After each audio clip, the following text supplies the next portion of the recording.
Welcome to Beyond the Business Card podcast. It's about a 1% to 2% success rate. It's a ratio. It's about 400 or 500 maybe. Who knows? What else are you going to do? If this doesn't work out, I'm effed. You've burnt the boats. You're all in. We had demo day and I was like, we got the license. I gave my presentation. I think with 400 people there, I was like, we are going to absolutely smash fundraising. And we didn't get a single investor. I thought we were absolutely dead in the water. The community is everything. From Dublin to Dubai, from banking to fintech, Kevin Kilty's story is about resilience, risk, and burning the boats to build HubPay against all odds. What else are you going to do? I've had really good friends here in the UAE, really supportive friends and kind of colleagues, and through it, keep going. If this doesn't work out, there's nothing else. You've burnt the boats. Hi guys, and welcome back to Beyond the Business Card podcast with me, your host, Justin Maguire. And today we kick off season 2. Thanks for all your support so far. And today we've got a great guest for season 2, Kevin Kilty, founder and CEO of HubPay. Kevin, welcome to the show. Welcome to NERA. Welcome to our lovely library. Thanks, Justin. Great to be here. Good. Thanks for having me. Oh man, it's a pleasure. It's a pleasure. Now, Kevin, we were chatting off camera and you were giving me a bit of insight on your journey so far. But I think for the benefit of the viewers here, what we do here is we go back. We want to understand sort of your origin story. Sure. Let's find out. Let's deep dive into kind of, how you became Kevin, what your parents were like, etc. And then the journey out here to the UAE. I'd really like to understand that. And obviously, a lot of our audience are aspiring entrepreneurs or current entrepreneurs, and they want to know the good, the bad, and the ugly. And for yourself, obviously, raising money, working with shareholders, I want to unpick and get into that. Okay, so there's a few things we're going to cover today. But Kevin, first of all, tell us a bit about where you're from. Well, we were discussing off camera about our shared Irish ancestry. Yes. So I was born in Dublin. Migrated to England when I was young. Dad was from Cork, mum was from Leitrim, and grew up most of my life South Buckinghamshire. So hence the home counties kind of accent. Yeah. And so grew up there, South Bucks, very easy middle class lifestyle. Went to grammar school there. Really lucky that it's decent grammar schools in that region. Went to uni and then did read history and then went straight into banking on a grad scheme. And I joined September 2007. It's the last glory year before the crash. So the day I started, 2 weeks later, Northern Rock went down. Remember that one? All the queues outside the branches. Everyone's at the Black Swan event. And then the year in, September 2008, Lehman Brothers went down. And then a few months later on, the bank I was working for, RBS, which had been the biggest bank in the world, I believe, when I joined, was nationalised by the British government. About a 45 billion sterling bailout, largest economic collapse, I think, at the time in Europe after its ill-fated ABN AMRO acquisition. And so, the first few years, we're seeing probably an opening to kind of banking, but the kind of danger of kind of hubris, and the dangerous of a cavalier approach to risk. And so I did that for a few years, moved to a Japanese bank.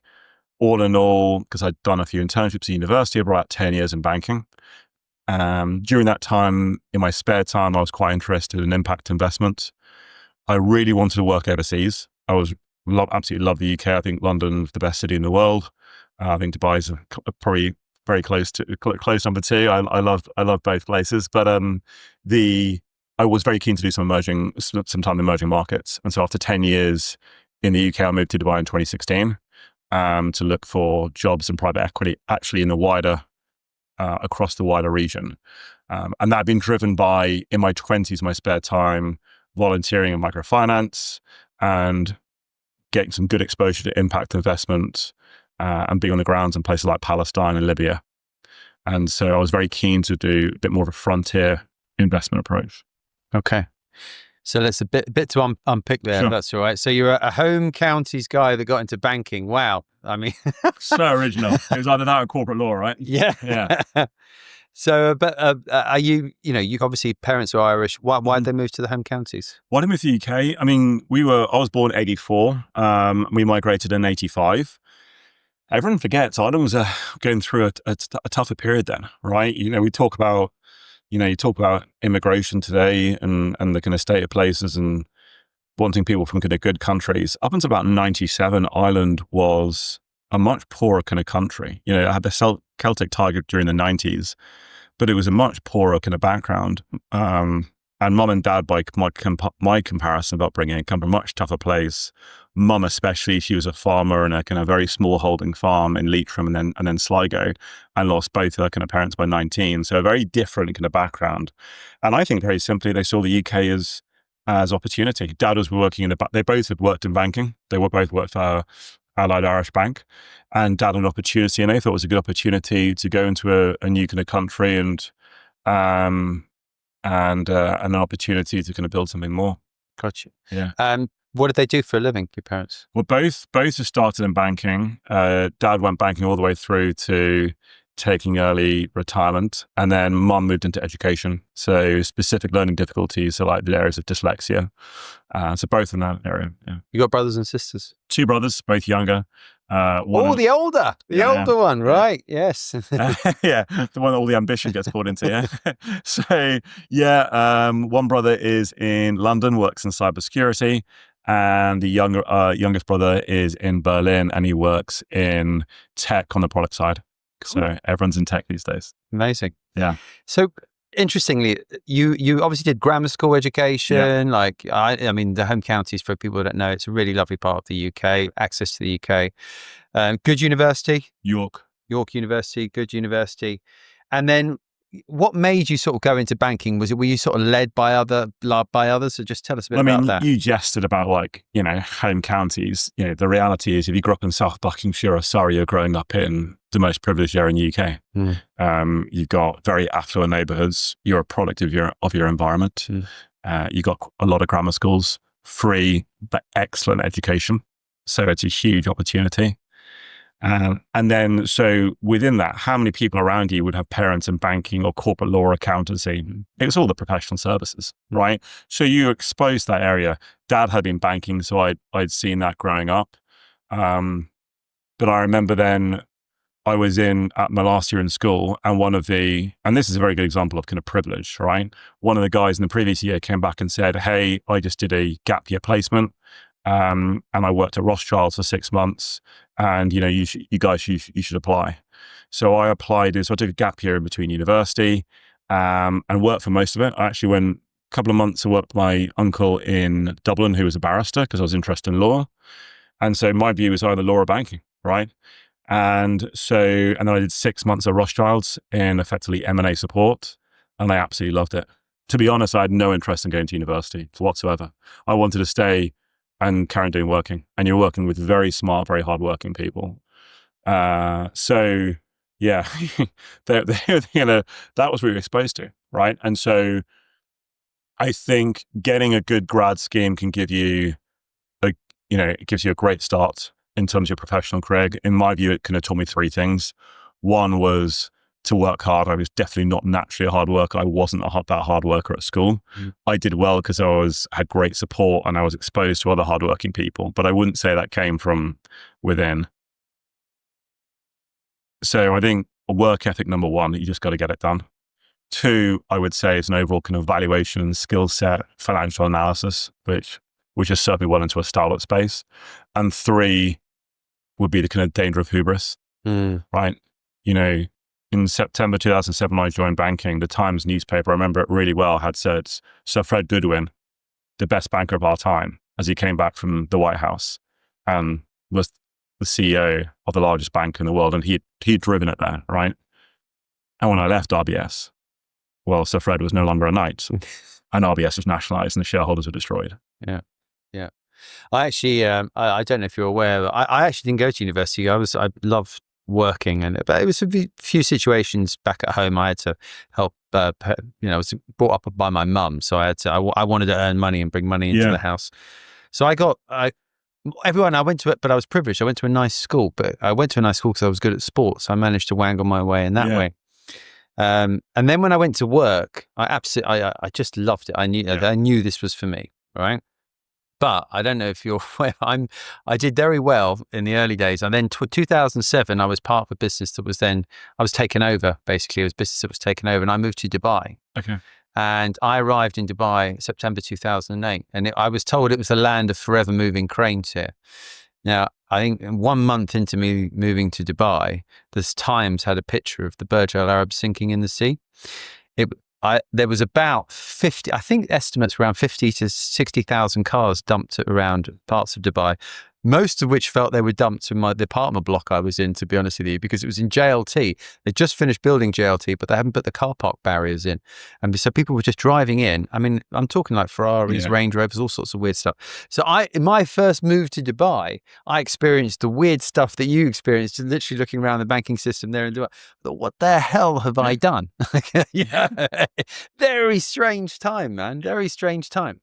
But I know, obviously, it's interesting. Like you said you wanted to work like that's, and you've mentioned like at the beginning, you mentioned some interesting places that you like to travel to. So yes, sounds like you brought up in the home counties. Yes, you chose banking. Yes, you went to university, but there's an edge there, right? There's clearly an edge there. You want to work, you want to go and explore interesting places. Where does that come from?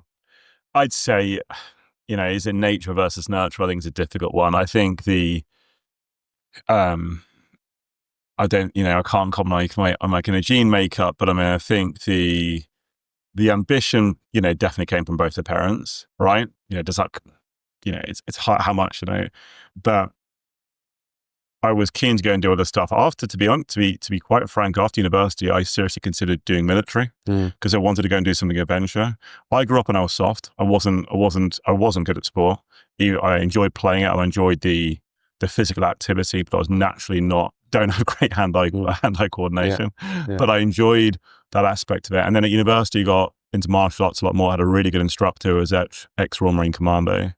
Kevin, you're a big lad as well. Thank you. And he was great. And I remember thinking about it with my best friend at the time. We were both looking at dinner. He was going to go do police force, and we both went to get corrective eye surgery. And I couldn't have it done because my eyes are too screwed. Luckily, I got it done later on in life. But he got it done when he joined the police. He was a very successful police officer. After university, we lived together for 5 years in London. And so I think I wanted to do something a bit different, and I wanted to go and see places and to be in tougher environments, I think, right? And so I think in terms of professional regrets, that would probably be the only one. I wouldn't have minded doing maybe military for the first few years. Interesting. Would I be in tougher for it back then? Yeah. No, probably not, but... there's not many people that are that self-aware that they're quite soft and they want to go and do something about it like that. There's not many people that do that, actually. I speak to a lot of people on this podcast, in the job that I've done. Yeah. That's really interesting that you felt that. Maybe they're just not as frank. Yeah. These days you have to be this overly macho alpha male to be successful. Well, I don't know. I just it's incredibly self-aware of you, and you want to address it and do something about it. Yeah. And then on your question, so when I graduated, my first, I moved to the Middle East in 2007 as well. Right. But it was the summer and it was in Palestine. So I spent the summer as an English teacher in Nablus, West Bank. And then I did that for the summer, and then I went straight into banking in September. And so I was very keen, as I'd like to go back out there. I did like the culture. I did history at university, and my dissertation had been on the Troubles in Northern Ireland. Okay. And I'd drawn on the comparisons of some ethno-religious conflicts like Palestine, like in other kind of regions in South Africa, etc. And so I was keen to see that, but I definitely had a real fondness for the kind of region. And so I was like, I'm going to go back there, I'm going to work there. Now it took me a lot longer than I would have liked, but I eventually got here. Okay. So tell us, you're into banking. Tell us a bit about those early years experience and what you learned. I think the benefit, one of the criticisms of the financial services in the UK, if you look at the sector breakup, like UK economy is only about 12% manufacturing, financial services, and the wider sector, now I'm talking about consultancy law, so eats up like 35-40%, right? So it sucks in a huge amount of talent. That's one of its criticisms. One of the benefits around it is you're surrounded by quite ambitious, quite capable people, right? The grad schemes, they're very structured on, recruitment schemes, and you're with a big group of people, and they're all capable, and they're all generally working hard. So I think that was an impressive environment to be around, right? If you look at cities and you look at professional excellence, you would do well to be Silicon Valley for tech, New York or London for finance, right? And so if you look at the track record of a lot of successful people, they will have gone through those backgrounds. There's a lot of people who come from different backgrounds and alternative backgrounds, but it does, it does produce a lot of talent. And so I think that was something I was really fortunate to have. And so that was good. The actual, when I got into banking, did I enjoy the day job?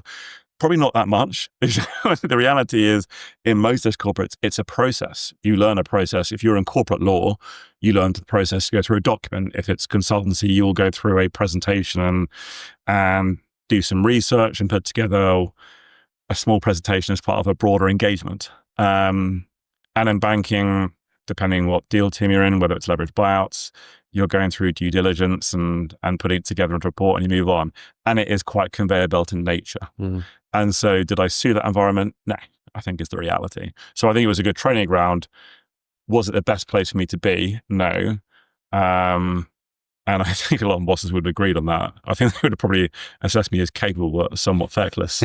But you had this amazing network by the sounds of it that you got. I did. To be honest, though, I would say that to me, the network I had from banking after I left into entrepreneurship had absolutely zero benefit. Really? Zero. Okay. I think what would have done a benefit would be MBA. The people I know who have done MBAs have really benefited, especially the American ones. Okay. There's no one can network like the Americans. It's a different league. What is it they do that's so different? It's a cultural factor in the United States. So, they've talked, there's a lot of debate right now about how the UK has become ex-growth and how do we get that, how we mobilize that, how we get more entrepreneurship going. And they talk about that, and that debate has spilled over into different sectors like, how do we get the capital markets more buoyant? Because in the United States, the retail market, people like you and I invest a lot more, right? That's a cultural factor. In the US, the American dream, however, these days, how questionable it is in terms of its reality, everyone's still aspiring for it. And so that does create, there's pros and there's cons to that, right? The cons is this cult of individuality. The pros is that they just keep going. And I don't know if this is a fair assessment, but one of my American friends did say this to me once. He said, in the UK, if you've got money, someone will go, he's got money, I don't like the fact he's got money, right? We should have higher taxes. In the United States, they go, he's got money, how do I get like that? Yeah. And you probably, with the podcast you do, and the look at the arena of podcasts, that tonality I think comes through. Absolutely. And it's the same with we've had a couple of American guests on, and just their whole approach and to business, the networks that they have, all the different people at their age who wanted to be entrepreneurs, and how they sort of rally together. You don't get that in the UK. We kind of are all a little bit, only in certain areas do you get people championing you, but most of them are a bit bitter and look at you. I mean, whenever I go home and after I move to Dubai, the first thing people ask me is when I'm going to move back. Yeah. They don't ask me how it's going, and they go, so when are you coming back then? I like to think that's probably because they're missing you, Justin. Yeah. Yeah, I doubt it. I think there's a bit of that. I think, there is, there's a level of I remember one of my American bosses, I had an American boss, and I worked in a Japanese bank in London, and he used the phrase appropriate arrogance, right? Now, you can use any kind of adjective you want on it, but the concept of to go and be an entrepreneur, you've got to be pretty arrogant, right? Because on a weighted probability basis, why the hell would you do it, right? Look at the failure rate, right? I'm 40 right now, and this kind of needs to work. Yeah. Because if it doesn't, financially, gosh, staying in banking would have been a hell of a lot better idea. Yes. Right? Right? And so there needs to be the kind of arrogance with it. And as part of that, in America, they'll ask us, hey buddy, can I ask you a favor? Can I ask for that introduction? In the UK, people would be far less likely to do that. They're far more stoic. That's, whether that's the kind of old Anglo-Saxon influences, right? But you see that in Germany, you see that in the Nordics, right? There is much more, they're more reserved, and they'll ask that less. The Americans would just go straight and go, hey, how you doing? We should work together. And you're like, cool, right, okay. So there is that. It's a huge factor, right? And I've noticed that, and that's been very factor. Our lead investors are all American. Yeah. We were the first thing to get licensed in the UAE, and our lead investor was from a city, Salt Lake City in Utah, a city smaller than Edinburgh, literally on the other side of the planet. They're Mormons, right? I never met a Mormon before they became our investors, right? So you talk about that's not just networking. That's frontier mentality. Yeah. Right. Yeah. Well, there's a lot we can get into on your entrepreneurship journey. I just want to, for the benefit of the audience, I just want to sort of join the dots as Sure. to how you went from the corporate banking ladder into that journey of entrepreneurship to where you are now. So if you could help us just sort of join So things I up. think when I was in banking, I was looking at, I spent some of my holidays. So my first year in banking, and I've said this a few times before, but I read a book, did history, wrote about stuff like the Troubles, etc. So I was interested. We did a really good module on conflict resolution my last year, and quite a lot of that focus on colonial kind of post-colonial kind of conflict. So the end of the kind of British Empire and the French Empire in Africa. And one of the books I read during my final year was a book called Banker to the Poor. It had come out just the year before. Professor Muhammad Yunus, he won the Nobel Peace Prize in 2006 for his work on microfinance. He's Bangladeshi. He's currently the interim prime minister for Bangladesh. Wow. He's one of those guys that fundamentally made the world a better place. He founded Grameen Bank. He was a Fulbright scholar to the United States. And he founded Grameen Bank because he wanted to build a solution that drove not just financial inclusion, but social empowerment in his home country. And he saw that there was a huge amount of the country was excluded financially. And that was disproportionately in the female population. Now, some of that, and he talked about in this book, was a more cultural conservative approach about the separation between men and women. Some of that was about literacy, etc. So he started working in microfinance, and he started to do that through lending circles, which was predominantly women. And he got over the situation that they could get a loan without any security by having what we would call in the UK a joint and several concept, where 8 or 10 women would come together and they would kind of almost co-insure each other in terms of a lending circle. Mm-hmm. What it also became was an empowerment circle, right? It had an enormous impact on the Bangladeshi economy, on Bangladeshi society. It took millions out of poverty. Grameen Bank is now a massive financial institution, and it inspired microfinance institutions around the world, both in the NGO sector, like Opportunity International, who I then worked with, and then in the private sector. So I'd read that book, and I really thought that was an awesome idea, and it certainly was a bit of inspiration. The reason I started HubPay because I read that book. And then my first summer in banking, I just phoned up some microfinance NGOs and said, look, I've got 3 weeks of leave left. Can I volunteer with you? You won't have to pay me anything. And Opportunity International said, well, actually, we've got a project down in Malawi. We need someone to do a go-to-market analysis on growing out our small and medium enterprise lending. I was like, well, that's what I do. And so I went out to 3 weeks into Malawi, in the north of the country, Mzuzu. Wrote a go-to-market strategy in it there, fairly basic, right? Fairly not a huge scope in it, but that was the start. And then after that, I volunteered through Opportunity International through my 20s. And then I started going to stuff, and this is the benefit of being in a city like London, to lectures and LSE and financial inclusion. I joined Chatham House, and I got to meet all these other kind of people in that kind of sector. And I started applying for jobs in impact investment, but they're few and far between. And then I got to my 30th birthday, so I didn't really want to do another year in banking. I wasn't enjoying it, and I wasn't certainly excelling it the way I should have been. And so I was like, right, I'm going to resign. I'm going to move to Dubai. I'll move that have that as a base, and I'll apply for jobs across the region in some of those frontier markets I mentioned. Okay. So not many people in the last 3 weeks of their leave would go looking for NGO work in Malawi, but I suppose that explains why you are where you are. Yeah, I'd say possibly. Yeah. Because I mean, I look back at, was it another famous podcaster, Professor Galloway, who I think talks a lot of sense. As conversation. He's a bit grumpy, but I love him as well. He's brilliant. Grumpy, yeah. But gosh, he's frank, isn't he? He's brilliant. He's brilliant. But his conversations like this, and one of the things he talks about virtue signaling, and the classic one of, I was a banker, but when I helped out, went to Africa, inspired by my gap year, right? I mean, it's a parody we've all seen. Yeah. So, but when I got to my early 20s, being a teacher, when I look back at it, and my 2 greatest experiences and two most formative experiences was working as an English teacher in Palestine and working on a project down on the ground in Malawi. Yeah. As brief as they were, and as they would have had fairly little impact in the greater sense, but it had a huge impact on me. Yeah. And so I think that it definitely then gave you the kind of hunger to go, I want to go do something a bit different. Interesting.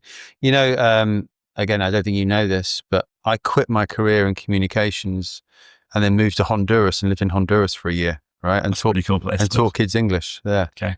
And I pretty much put everything that's good that's happened to me in life professionally. And since then, it's making that decision that one morning when I quit everything, because it gave me the courage to move to Dubai, gave me the courage to change career, gave me the courage. All the things that I've done now, I've leveraged off that courage that I gained from that experience in Honduras. And it was profound. It's very interesting that what you've just said sounds like swap Honduras for Malawi or Palestine. And I'm hearing someone say the same thing. It's incredible. I mean, it's to your point, Justin, it's so interesting. One of my closest friends, my best friend here in Dubai, did exactly the same thing. He was in banking, he was burning out, and he went off and he taught English in Argentina for 6 months. And he's out here now and he's excelling. He's still in the finance, but slightly different. And he says the same thing. And I think it gives you time to reflect as well. Because I imagine, judging by the businesses you've built, you move at quite a tempo when you're at work. Yeah. One of the things that doesn't give you is some time to reflect, that thinking time about where do you want to go and what do you want to do. Yeah, completely. You get into just the groove and you just go. 100%. So there we go. So that led you to Dubai. Yeah. And then just tell us about what happened once you got here then, because Dubai is a different place to what it is now. I mean, I don't know if you saw, I did a post recently on LinkedIn it's pretty much. I saw that. Yeah, I read it. It's kind of gone quite viral, but it was all about how the landscape I find's changed quite significantly since when I moved out 17 years ago. Now you came in as sort of the tail end of that. I think when the opportunities were still about where you could move here without a job and you could network and pick things up, right? I think it's quite a different landscape to now. Yes and no. Okay, interesting. Yes and no. So I would say I came here in interesting. You came here in 2008. Yeah. I came at 8 here late as 2016. And now we're almost 8 years on. Yeah. Right? Yeah. No, sorry, we're 9 years on now. Yeah. And so there's 3 interesting phases of Dubai. Yeah. It obviously it was hit bad by the global financial crisis, but then it had a very rapid rebound. If you look at the GDP growth, if you look at the corporate turnaround, etc. Now, one of those factors is because it's small, right? Now it's getting less small these days. But to your point, when I moved here in 2016, I think the opportunity around entrepreneurship now is far greater than it was in 2016. Fantastic. When I moved here, I worked in one co-working space called Impact Hub, which is a little bit bigger than the room we're in right now. I know it. Yeah. And there was one other startup in there called Eat App, which is used just like an open table, and they've done well. And Nazar gave me a lot of advice at the time. And I just sat there and I just listened to everything they were doing. And I was there and I was looking for jobs. So I was like, I'll just work out of here because it's a co-working space. And I'll work out of here when I'm applying for jobs. And I did a bit of M&A consultancy during 2016. And then I started, reading about the fact, I knew about the fintech space relatively well out of London. And I was like, why hasn't anyone done it here? It's a huge gateway. And I think what a lot of people probably think about when they come to Dubai is they see Singapore and Hong Kong and I think Dubai is the same. Dubai has got a lot of similarities, but it's an early version of those cities because the country didn't exist until 54 years ago. And the city that we see now wasn't even here 20 years ago, really, or 25 years ago in the same way. And its growth has been explosive. And so I think it was, in 2016, it was still very challenging. There was no startup scene here at all. It's still a small startup scene here now, but it's getting better every day. Comparative to the global, comparative to other global cities. Because Dubai now is a global city. It is now on the same footing. If you look at the global elite, right, look at the wealthiest people on the planet, they all now have a base here. And that did not used to be the factor. And it certainly wasn't in 2016. And I think that's very much a post-COVID factor. Yeah. It just hit a certain inflection point. And I think it was also driven by the fact that people now could be more international, more remote than they were previously. So you saw, in COVID, you saw a lot of people moving out to Bali and Thailand. There's places here. You saw a good number move here and a good number have stayed. Yeah. I've got some neighbors that live here. They don't transact here. You know, I think there's an Italian guy I met, and he's runs his brilliant e-commerce. All his staff from Fuerteventura. He's got like I think the second largest luxury e-com platform in Italy. But he lives here 6 months of the year Yeah. and then travels around. You know, he uses it. It works well for him as a HQ. Yeah, well, it's incredible. I mean, the reason that Dubai did so well as a city, because it wasn't everyone, a lot of the people who up and come thought it was the oil wealth. Dubai doesn't have the oil wealth. It's Abu Dhabi has the gas. Yeah. It was, they built a port. They were first to build a port. Simple, right? It was an airport, but it became the major stopping hub for going into Asia and Australia. And then it became the biggest airport in the world. And then Jebel Ali became the biggest seaport in the region. And it's now bigger than any seaport in all of Europe by traffic, right? Right. And so that's what took us to where we are now. Yeah. So you're influenced by some of these early entrepreneurs that you've seen when you moved out here. You're seeing that there's, hey, I've come from London. I've seen other places. I've seen this opportunity here. How do you get going? So the big inflection point, I think I mentioned when we were chatting previously, was when my view is there was a very clear market opportunity, and my initial view was on the retail side. The playbook had already been written by a number of other fintech businesses. From the most obvious one to me was TransferWise in London, now Wise PLC. But other ones were microfinance and Alipay, microfinance NGOs or private companies. Alipay in China was a very big influence. And so my kind of view was UAE is a nation of immigrants. Everyone's going to be sending a lot of cross-border transactions. There's no fintech doing that. So there's very clearly a product market gap and gap. Western Union had the market sewn up, really, Right. didn't they? Yeah. I mean, I remember when I first came here, the queues coming out of shopping malls was insane. And they're still significant, right? Those exchange houses business, the Al Ansari's, the Al Fadans, now have a major digital presence as well, but they've still got a very big physical footprint. And so that was my view in it. And then I heard there was, well, how do you get regulated? And then Abu Dhabi Global Market brought out a license. And I thought, right, they brought out a reg framework. They based that reg framework on the FCA's, UK's FCA license, and also on Singapore's MAS framework.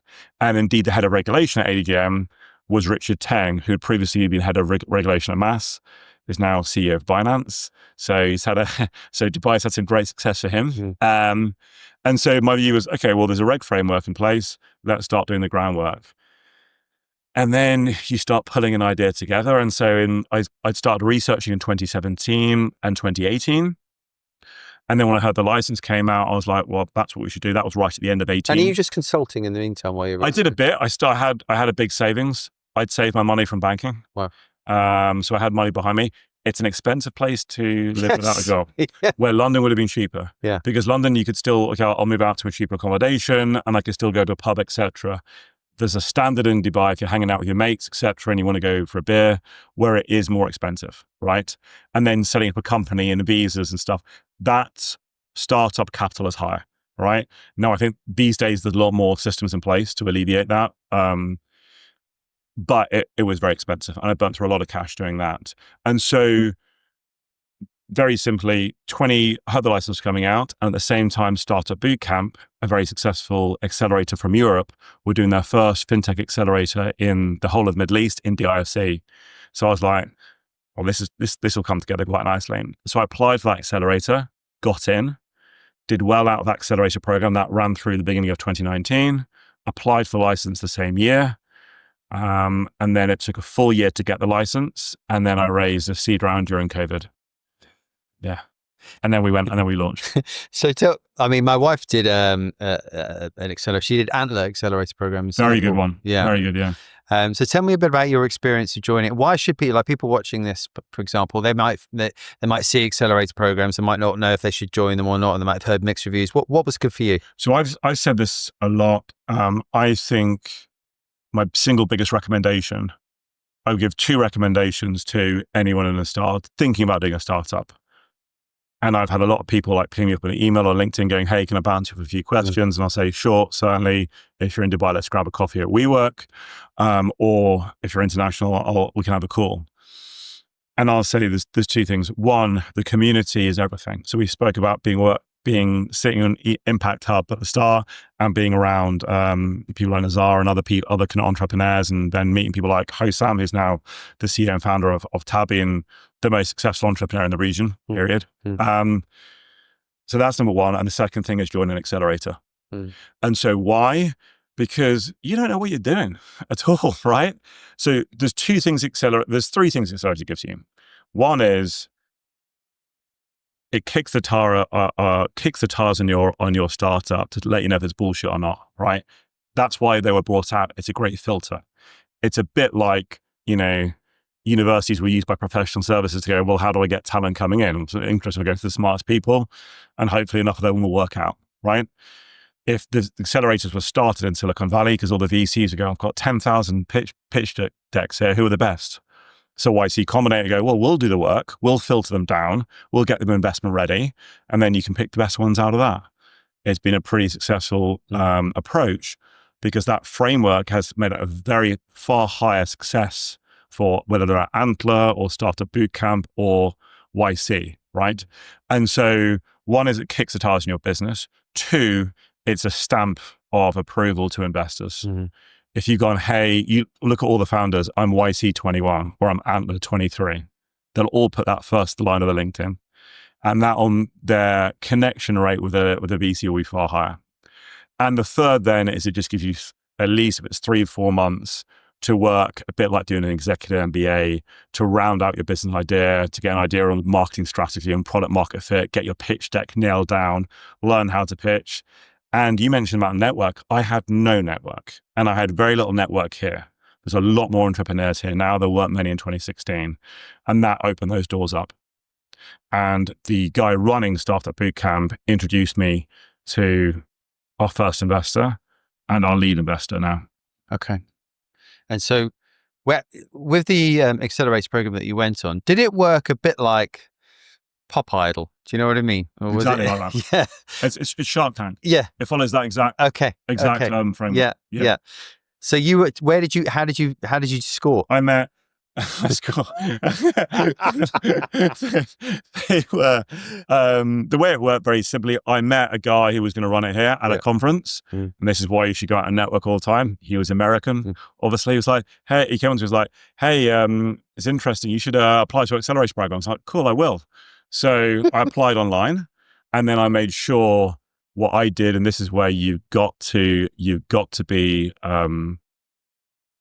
go network. You've got to be arrogant. I found all the people who are making the assessment on that, everyone associated, and go, hey, can I grab you for a coffee? So they know who you are.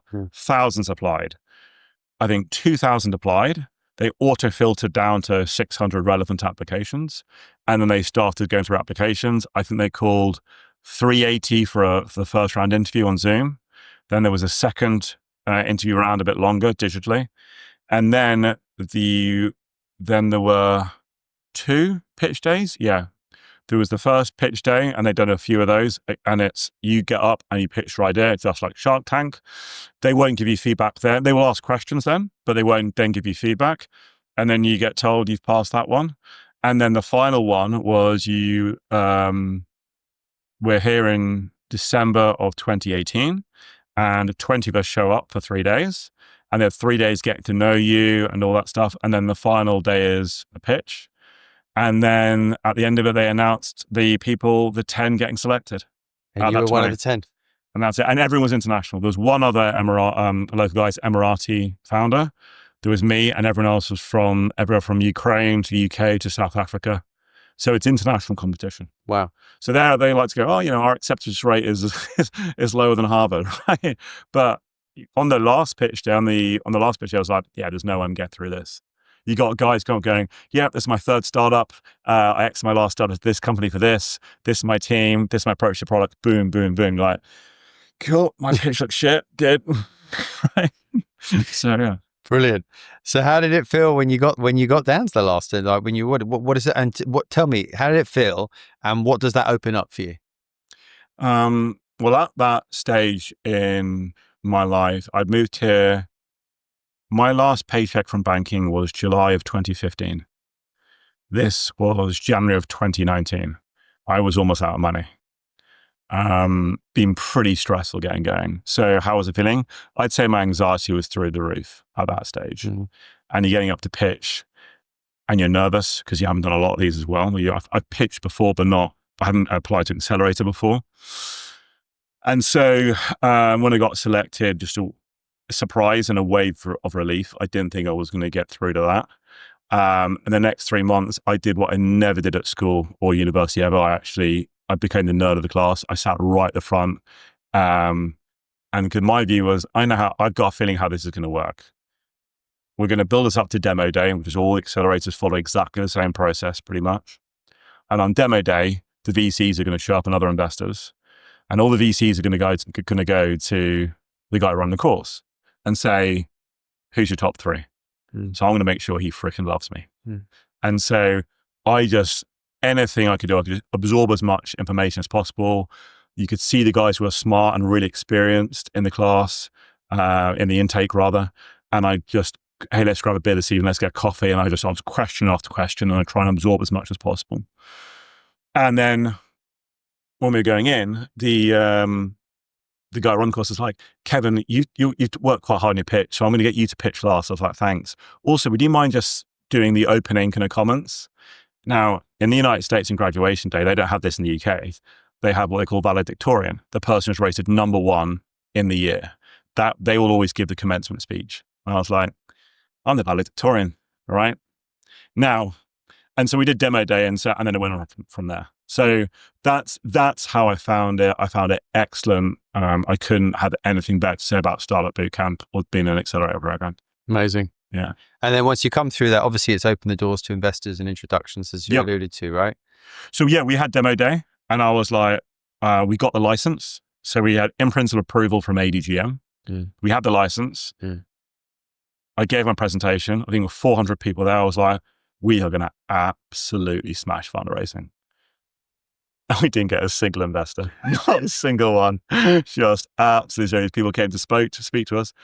They was like, oh, it sounds good, but let me know once you get revenue positive, all right? Or who else is in, etc. I was like, right. So that finished in April 2019. And I didn't have loads of cash flow left. And I had up until and I said, I'm going to give this to July and so no, sorry. And then I was like, I gave us about 6 months, etc. And then in September of 2019, we got our first, where are we now? Sorry. April 2019. No, it wasn't until March of 2020, I got our first check for our seed round. Right. So we got in-principle approval in September 2019.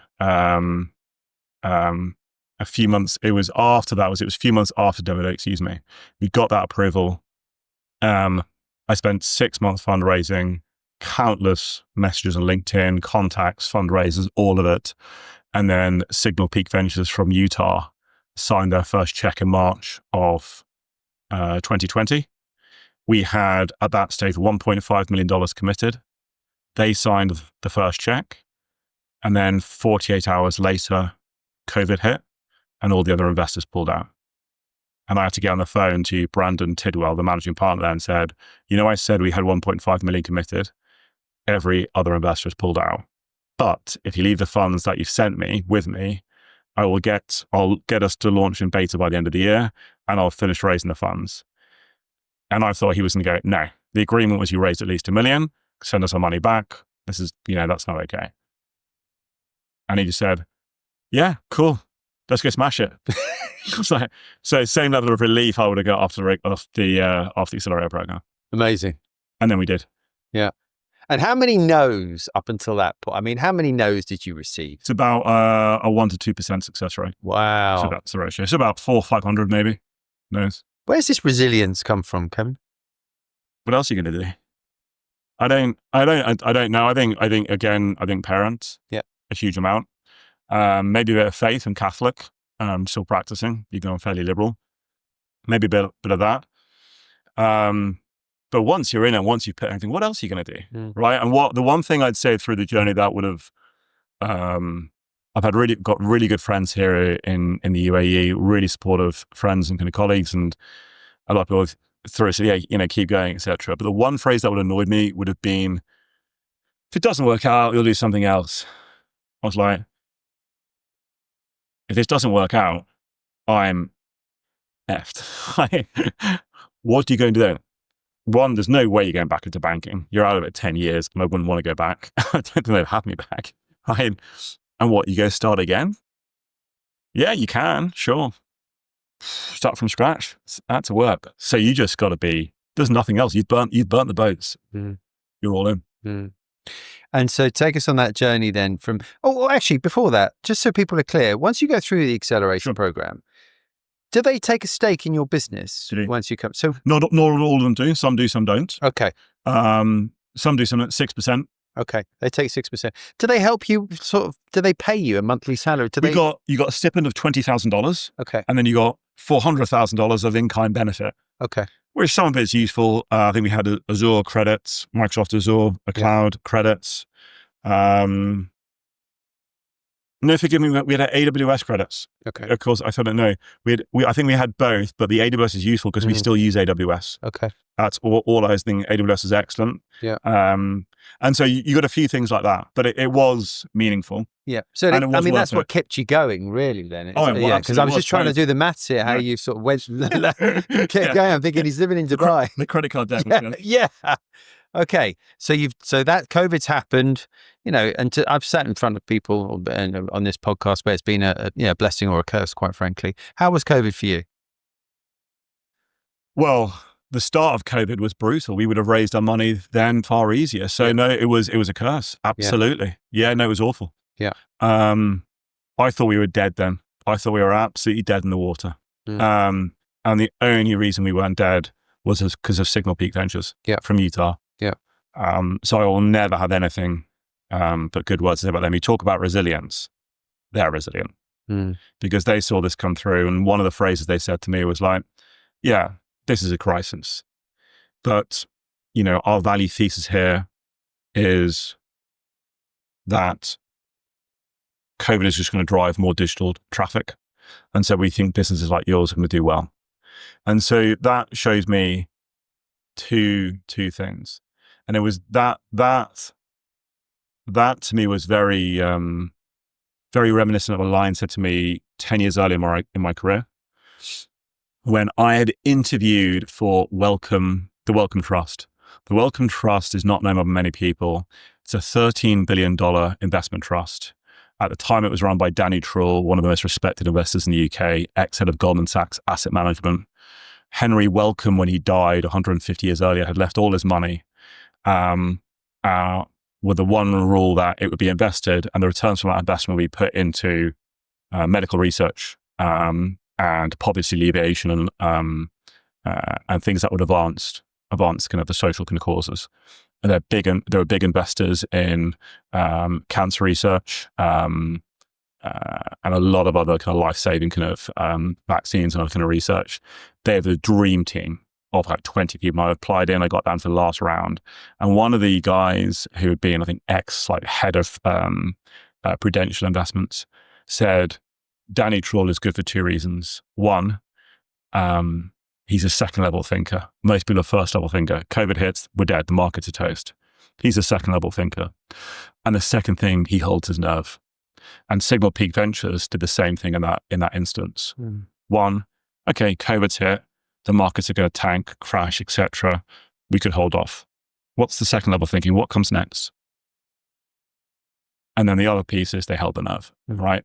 And so that approach, so they kept us once they put that check in, then we went back and we went to everybody else. We're US venture capital led, and then everybody else came in, but it wasn't until later on. And if they hadn't invested in that moment in March 2020, no, that would have been game over. That was that bankruptcy. Yeah. Amazing. What a story. So tell us the journey during COVID then. So you've got the money, you're US venture backed. When did you then go and fundraise, and how did you grow the business? Let's get into the weeds of that. So we were fundraising. I had started working the business plan, the license application during my time in the accelerator program. That takes a long time to do. We put in a very comprehensive application. We applied in Q2 of 2019. We got in principal approval September 2019, final approval in September 2020, when we'd raised enough money to meet the regulatory capital requirement. So this is the chicken and egg situation, right? Which is very hard in a regulated fintech business. You need a lot more money. And so March 2020, we'd started meeting investors. The guy running Startup Bootcamp introduced me to Signal Peak Ventures. They invested in March 2020. Off the back of that, we raised more money off angels, some other kind of small funds, including Fujairah Investments, the investment vehicle of the Fujairah Emirate. We launched our beta in September of 2020, and we launched properly in market in 2021. And the first solution was a retail cross-border remittance app. Wow. Okay. Timing wise, pretty good timing, right? I think so. The app started to move well. First time founders we made didn't have a head of product at the time. We're real neophytes around kind of product. So the product we came out with wasn't great, but by 21 it started moving well. I think there was already good buy-up in terms of a digital solution. I think COVID probably maybe helped that, but I think that train already left the station at that stage. And that wasn't necessarily a COVID aspect. It wasn't like what you'd seen with Zoom when, conference calling went from like 1% to like 100% of everyone's time. Yeah. So it wasn't that type of dynamic, but it definitely helped to a degree. Also, bear in mind, our lockdown wasn't that severe, right? Of all the cities globally, we had probably the easiest go. Right? I was in Singapore during a lockdown, so I lived there for 3 years. Well, I think the UAE, there was no better place to be. The lockdown wasn't too bad because they managed it so well. And they're in a country where people follow the rules, right? So you wear a mask, no one messes about. We understood that's the rules and it was sensible. And second thing, the fastest vaccine deployment of any country, right? So, there wasn't, so that wasn't as acute as it would have been in other areas. So our growth then, we got through the kind of COVID, we got through the fundraising, and then 21 it started moving quite well. And then I think probably the second aspect of COVID was the fundraising environment. Because what happened in COVID after the concern economically was the governments were massive quantitative easing and then stimulus bill. And so that flows into asset management, as we know when you have quantitative easing or government spending. And so fundraising just exploded, right? And so the benefit of that secondary aspect was massive for us because it was a very ripe fundraising environment. And then we raised through 21, and then we did a very successful fundraising round of $20 million for our Series A in January of 22. Okay. And how does Kevin, who's, you've told us the story of sort of, the scrapping around, fighting on your knees, like with your savings, all of a sudden, as Kevin has raised 20 million, he's got investors across the world to answer to, and he's got quite a pioneering product. How is you, the business person, dealing with the situation? How's you, the man? Like all of a sudden, you've got how much staff by then as well? We went from like 15 through to about 70. And how many staff had you managed before that?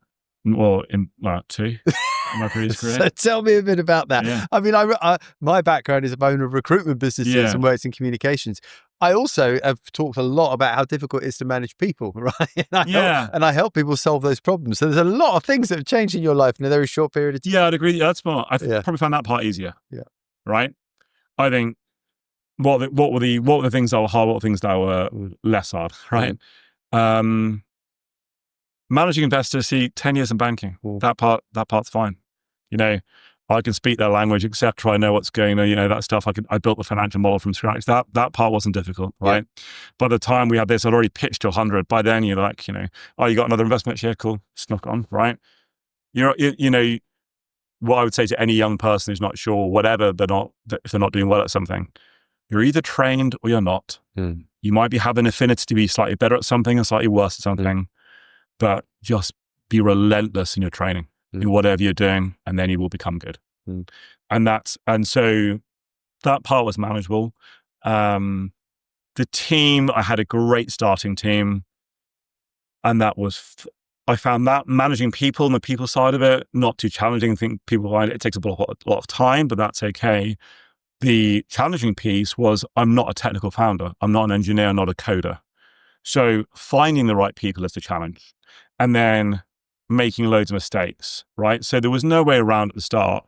When you're launching a fintech business, we had to have a platform, a financial platform. Very simply, how the transaction is going to go. That platform has to be approved by the regulator. So the regulator wanted to see us taking one off the shelf, right? So you either build or you buy, right? So I have to go and find a head of engineering and go and find a financial platform, effectively a mini bank, as it were, that's going to work. Cool, let's go and do that. So that's kind of challenging. Yes. And then the platform you build, because what you can afford to buy initially, is that what you're going to scale with? No. So what we had in the first in the first year, we scrapped. And then after Series A, and the benefit of raising 20 million is then I could bring on a tier 1 engineering team. We did a full RFP of all the platforms we could do, and then we could go, right, we're going to build it in-house. And that was the best decision we ever made, right? And so they were the challenges. It was getting the right people, building the product, and how you launch a product to the market, having never done that yourself. And what is the consequence of that? You make quite a few mistakes initially. Our product, if I have to do it again, second time round, this would be a walk in the park. Now, you may not get the product market fit right initially, and the idea may not resonate as well, but in terms of launching a product and knowing how you're going to need, right, 2 front end, 2 back end, 2 full stack, right? I'll have a QA, right? That's my product manager, and then you've got the playbook. Yeah. It's easy once you've done it. Yeah. But you have to kiss a few frogs to get to that point, right? You just kiss a lot of frogs. You kiss a lot of frogs, fire a lot more frogs and bring in new frogs. Yeah. And I think, yeah. And so I would say only kind of nowish, we've really kind of nailed it kind of down, and that's almost 4 or 5 years on, right? Gotcha. And so tell us about what the business looks like today. So we started in retail. So just you and I sending money back home, and a lot of other nationalities, whether they're Indian or Pakistani. We really wanted to go into a payroll wallet. So that's the ability, a bit more like the Alansars, et cetera, where you go to a big construction company and go, hey, look, I've got a digital wallet for all your employees, and we can give them, and the money can be received there and they can send it overseas. We couldn't do that because at the time you couldn't integrate with WPS. It's a bit easier now, et cetera. So that's the wage protection system. Correct. Sorry for the majority of the population. You and I have bank accounts, but it's a big section of the population. The majority will be paid by that system, and it's just complicated to integrate. And that's why you've seen no one do a real digital wallet payroll solution here, even though a few people have tried, right? And so we pivoted to corporate in 23 because that wasn't working. We were trying to integrate with another bank, and the APIs weren't there and they weren't working, and we just couldn't get it done. I take some solace from the fact that no one else get it done. So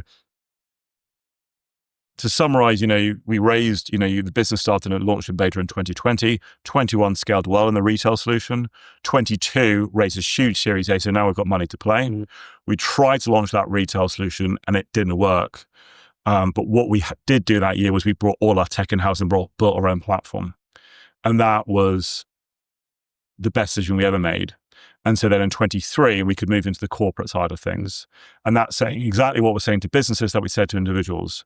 You're a business here and you're sending money overseas to buy equipment. UAE imports 95% of goods. We're cheaper. We got a better solution. We got a better UX, right? And that's what we've scaled from 23 to 25 in the last 2 and a bit years. That was moving along relatively well, but not growing as quickly because you need some key capabilities. And those key capabilities have come through really only in the last 6 months. The big one was the ability to issue virtual IBANs. So Justin, you come over here and you've got a business and you go, hey, I want to do cross-border payments. But you want an account number, right? Because you want to have a named account number, just like you would with a bank, right? We couldn't do that before. We now can do that.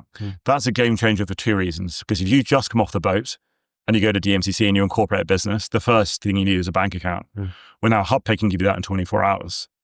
And that solves a real acute pain point where most banks will take quite a long period of time.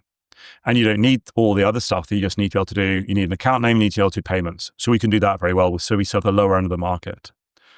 On the higher end of the market, we can do account names, but we also can do multi-currency accounts in 35 different currencies on day one and in 24 hours. And then we can do international payroll solutions, and we can do checks, and now we can do cryptocurrency.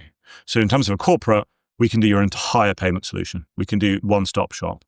And that's been the game changer. And that really has only come together in the last 6 months. And that has changed from an okay growth trajectory to hypergrowth. Wow. Okay. And what's hypergrowth like? Hypergrowth is defined in the US tech market as 2 2.5 to 3 times growth per year in either revenues or product or user numbers, whatever your core factor is. And that's, for us, it's revenues. Okay. And so we've done hypergrowth in the last 6 months, which is great. We've done 3x. And by the end of the year, we will hit profitability now. And then in Q1, we will execute our Series B. Okay. And how are you feeling about that? Good. Yeah. Have you already got inklings that people are going to be interested? Yes. Yeah, that was said with a degree of confidence. So what happens over the last 2-3 years is there's tens of thousands, probably hundreds of VCs around the world. And all the VCs are doing the same thing, right? They've raised money, they now have to go invest that money and make a return. Same as private equity, same as a hedge fund, same as any investment vehicle. I've got a junior group of analysts who are going on to pretty much one website called PitchBook, and they're just going by sector, going by region, and just trawling all the data and seeing who's hit a Series A, right? And so we, over the last years, have had all the US VCs reach out to us and go, hey, you did a pretty good Series A. What are you up to now? Are you growing? Are you profitable, etc.? And we're like, no, we're going sideways. It's been an awful 2 years for us. But next year, things should be good. I'll reach out then. And so we know the numbers they need. We know so you kick the can thesis. down the road on purpose. You build a relationship with. You don't say, "Hey, them. we're in hypergrowth mode." I don't lie. Up until recently, I would like, here we are. But you might be slightly, more optimistic with the evidence you're giving them. You might be economical with the truth, but I don't lie to them. So I'll go, pretty much what most founders will do. Hey, sure, the results are awful right now. We've gone sideways the last 2 years and we look like we're about to collapse. However, success is just around the corner. Come with us on this new journey. Come join the yellow brick road, my friend, right? Yeah. And then I'm going to go, yeah, I'll see you in 6 months and we'll see what we're doing then. Okay. Right? Okay. So you know where they're at. And so I think, as long as the market's doing well, and what gives me truth, frankly, is what gives me confidence is, frankly, what we see now of the rest of the market, right? Look at Alan Pay recently. Look at Nimcard earlier this year. Look at Tabby. Look at Lean. All fintechs, all with huge level of success at Series B and beyond, right? We know their businesses quite well. I think we were Lean's first customer, right? That's the payment solution. Their Series B was General Catalyst, enormous successful Series B. Tabby, well, Hosam was one of my first angels. His business is going to pave the path for the rest of us. Alan Pay, well, we use them ourselves for expense management, right? Nimcard, we know that pretty well. And so there's now some great success stories in the UAE. And there's a lot of investors looking at this market. Yeah. I hear that all the time, and that we see it in our own recruitment business as well, which is fascinating. I always like, before I end these podcasts, I always like to hear from entrepreneurs and sort of hear what advice they would give to any future aspiring entrepreneurs and what you've learned on the journey. Would you be able to share that with us? Yeah, sure. I think it's simple. One, you're the product of your environment. So surround yourself with the best community of other founders or other startups to get going. Two, if it was your first startup, always do an accelerator program. And three, whatever you do, watch your burn.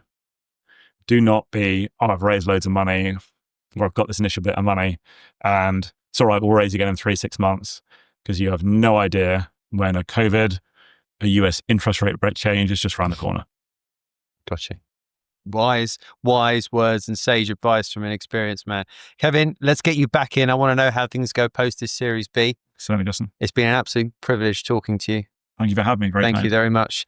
Guys, I hope you enjoyed this podcast. We welcome any feedback. Please do subscribe, and I'll see you on the next show. Thanks a lot.